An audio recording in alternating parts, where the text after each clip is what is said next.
Wa huwallazi anzala minas sama'i ma'a. Dialah Allah Subhanahu wa taala yang telah menurunkan air dari langit, ya. Yang menurunkan dari langit air. Fa akhrajna bihi, kemudian kami keluarkan dengannya, itu dengan air. Kami keluarkan dari bumi dengan air. Nabata kulli syai'in, segala jenis, segala macam tumbuh-tumbuhan. Fa akhrajna minhu khadira, dan dari tumbuhan-tumbuhan tersebut kami keluarkan darinya tumbuhan-tumbuhan yang berwarna hijau. Nukhriju minhu habban mutarakiba, kami keluarkan darinya, dari tumbuhan-tumbuhan yang berwarna hijau tersebut, habba mutarakiba, yaitu biji yang bersusun-susun. Wa minan nakhli, dan di antaranya juga pohon-pohon kurma, min tal'iha kinwanun daniyatun, yang mayangnya menjulur, jatuh gitu ya, yang merunduk. Wa jannatin min a'nab, dan kebun dari kurma. Wa zaituna wa ruman, juga kebun zaitun serta delima. Mustabihan wa ghaira mutasyabih, yang serupa dan yang tidak serupa.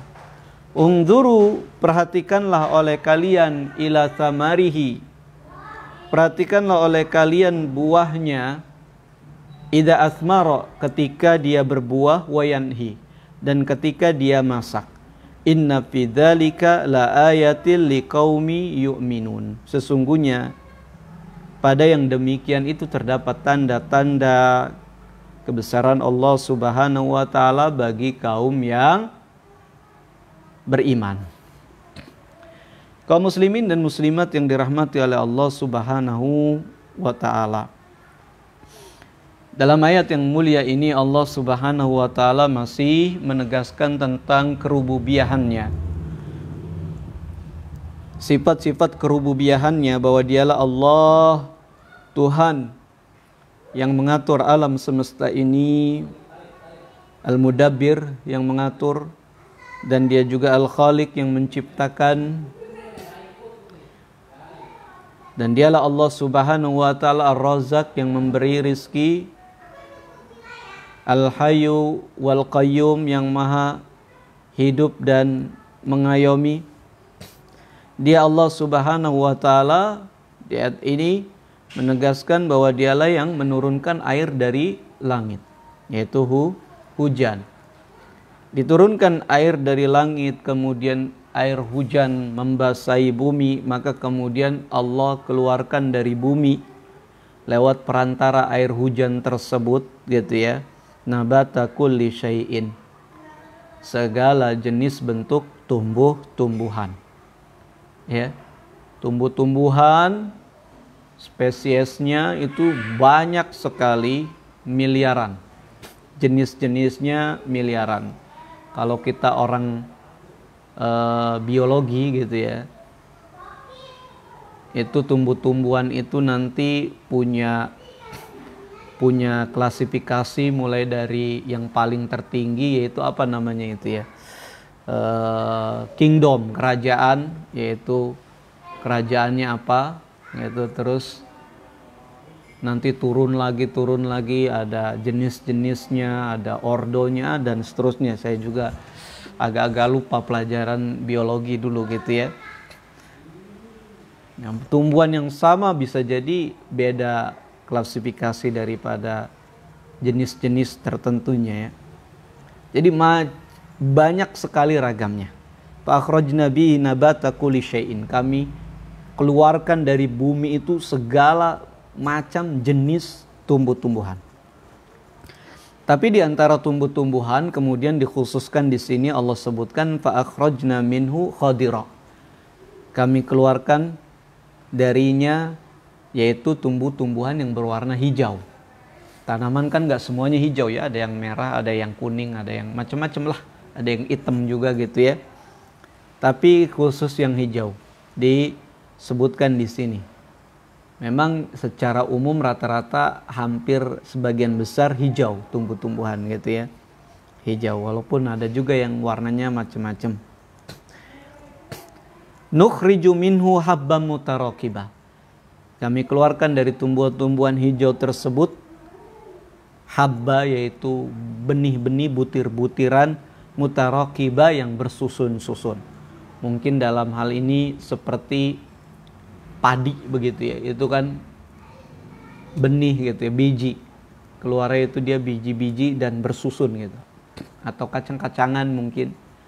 Ya biji-bijian yang bersusun-susun. Seperti buah kurma juga itu kan bersusun-susun gitu ya. Atau bertumpuk-tumpuk.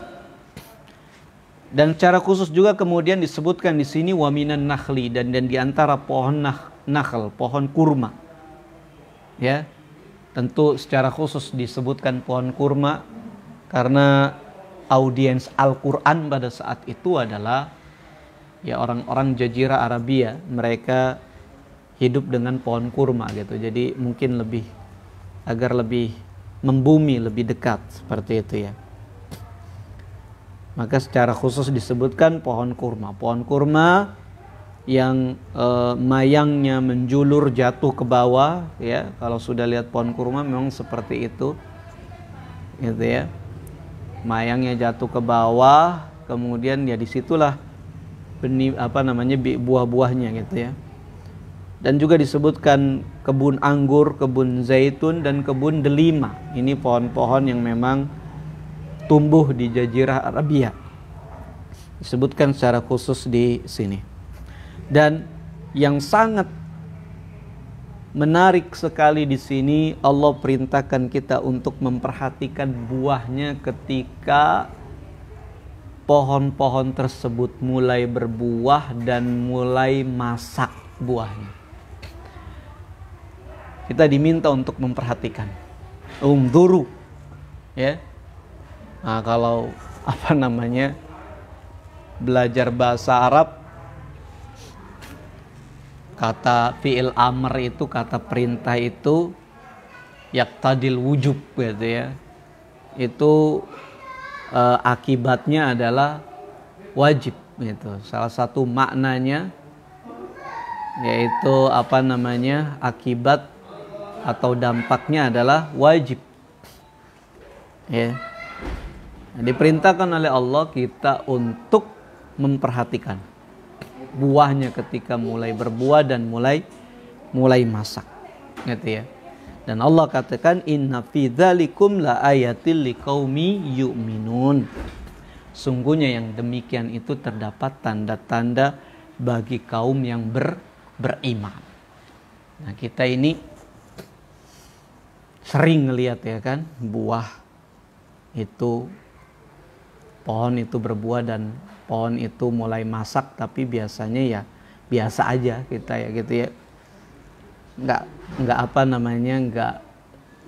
ada sesuatu yang menumbuhkan keimanan pada diri kita gitu ya. Nggak merasa terdapat tanda-tanda kebesaran Allah Subhanahu wa taala di situ gitu ya. Nah, kurang kita. Kenapa ya? Tadi mungkin tidak punya ilmunya. Seperti yang dikatakan oleh Syekh As-Sa'di tadi. Ya kalau kita nggak punya ilmu tentang peredaran bintang, kita tidak bisa memanfaatkan bintang sebagai petunjuk jalan kita. Ya, tidak terjadi ini apa yang diinginkan oleh Allah, litahtadu biha fi dzulumatil barri wal bahri, agar bintang itu dijadikan petunjuk jalan di kegelapan malam, baik di laut maupun di daratan. Yang nggak ada ilmunya ya nggak bisa, gitu ya. Dan serupa juga dengan ini, kita tidak mendalam keyakinannya plus tidak mendalam keilmuannya tentang masalah ini, gitu ya. Maka tentu kita tidak bisa menjumpai ayat-ayat Allah Subhanahu wa taala di dalam ciptaan-ciptaannya tersebut. Ya. Tapi khusus masalah buah ini Allah katakan liqaumi yu'minun. Jadi perangkatnya cuman keimanan saja. Kalau kita punya iman, kita akan mendapatkan pada ciptaan Allah tersebut tanda-tanda kebesaran Allah gitu ya. Kalau bintang liqaumi ya'lamun gitu ya. Bagi orang yang mengetahui. Ya, jadi butuh ilmu. Kalau penciptaan manusia liqaumi yafqahun, bagi orang yang paham. Gak punya kecerdasan, gak punya kepahaman yang baik, tidak akan mendapati tanda-tanda kebesaran Allah pada penciptaan diri manusia. Kalau dalam penciptaan buah liqaumi yu'minun, bagi orang-orang yang beriman gitu ya. Nah memang ini 3 perangkatnya, ilmu, kepahaman yang baik, dan keimanan. 3 ini maka kita akan mendapati hidayah Allah Subhanahu wa taala di sekitar kita. Petunjuk, clue tentang kebesaran Allah Subhanahu wa taala, tentang kerububiyahan Allah Subhanahu wa taala, tentang keuluhiyahan Allah ada di sekitar kita. Ya, wa fi anfusikum afala tubsirun. Bahkan pada diri kalian sendiri tidakkah kalian memperhatikan, ya?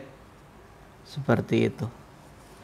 Kemudian Allah Subhanahu wa taala berfirman, wa ja'alu lillahi syuraka'al jinni wa khalaqahum, dan mereka menjadikan untuk Allah sekutu-sekutu dari kalangan jin, padahal Allah menciptakan mereka. Ya. Nah, ini logika sederhana. Kenapa kok kita menyekutukan Allah Subhanahu wa taala, menduakan Allah?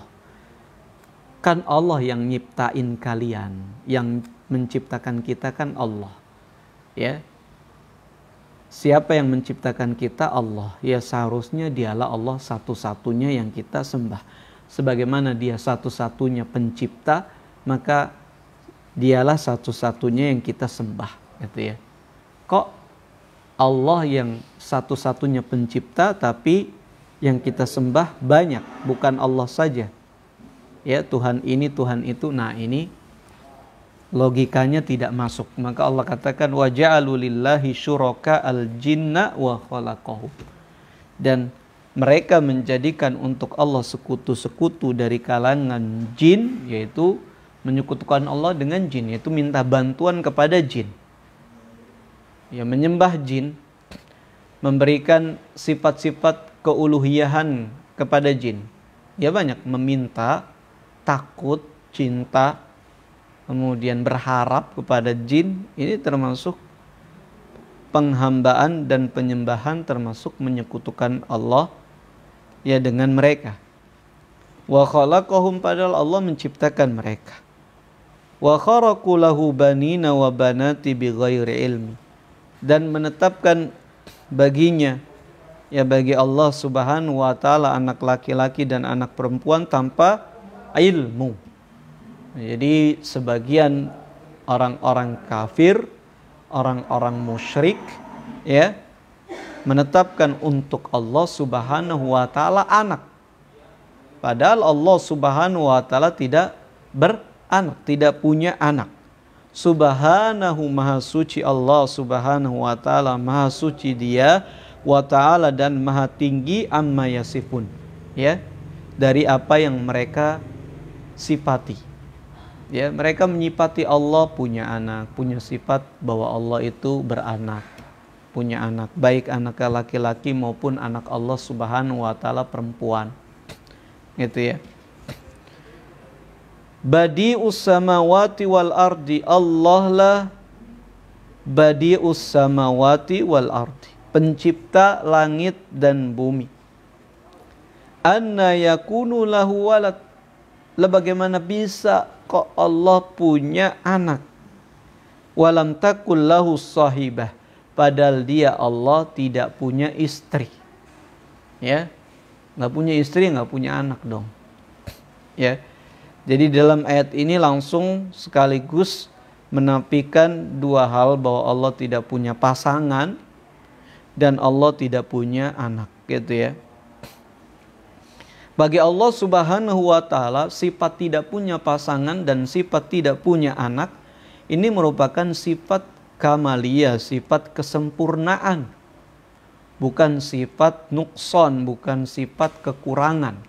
Kalau manusia mungkin ya, manusia nggak punya anak mungkin ya agak-agak gimana begitu ya, kurang ya, masih kurang lah jadi manusianya gitu. Jadi seorang pria atau jadi seorang wanita belum punya anak, kayaknya masih belum jadi manusia seutuhnya lah gitu, masih ada kurang gitu ya.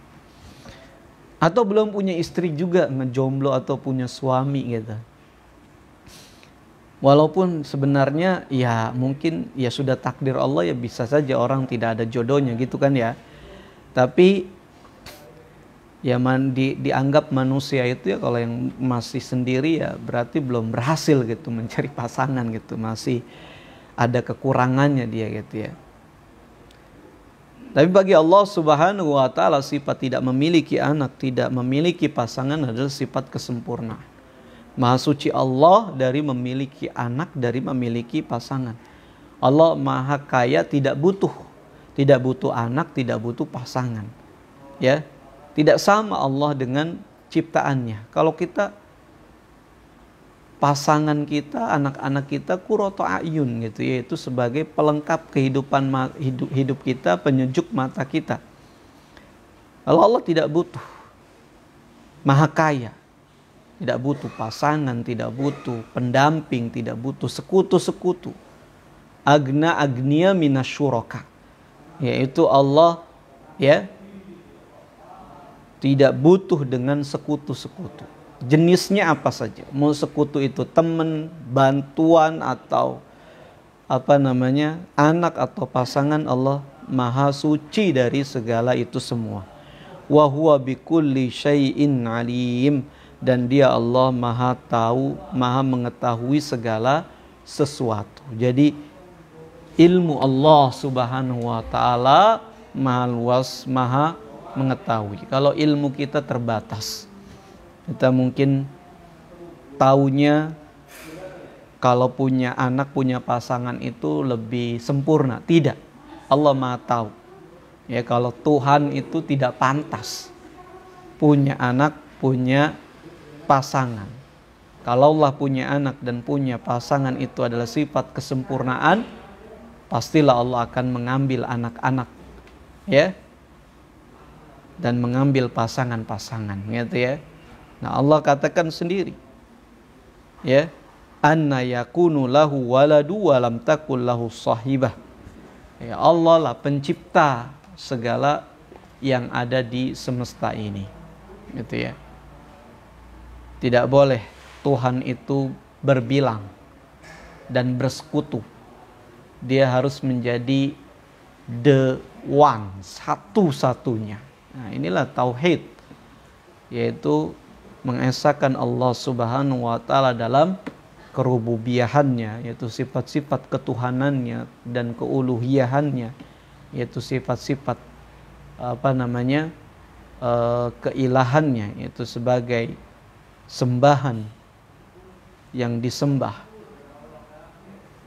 ya, dan mengesahkan Allah dalam nama-nama dan sifat-sifatnya, yaitu bahwa tidak ada yang memiliki nama dan tidak ada yang memiliki sifat seperti Allah gitu ya. Nama mungkin boleh sama ya maknanya, atau sifat boleh sama maknanya, tapi hakikatnya tentu antara sang pencipta dan makhluk-makhluknya amatlah jauh berbeda. Nah, kaum muslimin dan muslimat yang dimuliakan oleh Allah Subhanahu wa taala, ya, ayat-ayat ini ya, faidah besarnya, utamanya itu isbat, menetapkan tentang kerububiyahan Allah. Dialah Allah yang menciptakan, mengatur, memberi rizki, dan kemudian juga faidah utamanya adalah yaitu isbat uluhiyatillah, yaitu menetapkan keuluhiyahan Allah, yaitu bahwa sebagaimana dia satu-satunya Rabb, maka dialah satu-satunya yang disembah, tidak boleh disekutukan dengan apapun, dengan jin atau dengan yang lainnya. Sekutu dalam bentuk ya Tuhan-Tuhan penyaing Allah, atau sekutu dalam bentuk anak-anak atau pasangan-pasangan yang setara dan sebanding dengan Allah Subhanahu wa taala. Ya, misalnya Tuhan itu menikah, pasti dia menikah dengan Tuhan juga, sebagaimana yang diyakini oleh mitologi-mitologi orang-orang ya Yunani atau orang-orang Romawi gitu ya. Kalau dia dari sebutan mereka dewa, ya harusnya dewa juga. Makanya kemudian di mitologi mereka ada dewa nikah dengan manusia jadi mortal gitu, dan seterusnya, nggak ngerti lah kita lah. Masalah-masalah itu semuanya khurafat dan tahayul, hanya mitologi saja gitu ya. Tidak bersumber daripada kitab suci. Nah, seperti itu. Nah, Allah Subhanahu wa taala satu-satunya Rabb dan satu-satunya yang disembah, yang diibadahi. Mudah-mudahan banyak manfaat dari apa yang bisa kita pelajari di kesempatan pagi yang berbahagia ini, dan mudah-mudahan Allah Subhanahu wa taala memberikan kemanfaatan ilmu dan keberkahan ilmu pada diri kita. Kita akhiri dengan doa. Subhanakallahumma wa bihamdika asyhadu an la ilaha illa anta astaghfiruka wa natubu ilaik. Sallallahu ala nabiyyina Muhammadin wa ala alihi wa sahbihi wasallam. Alhamdulillahi rabbil alamin. Assalamualaikum warahmatullahi wabarakatuh.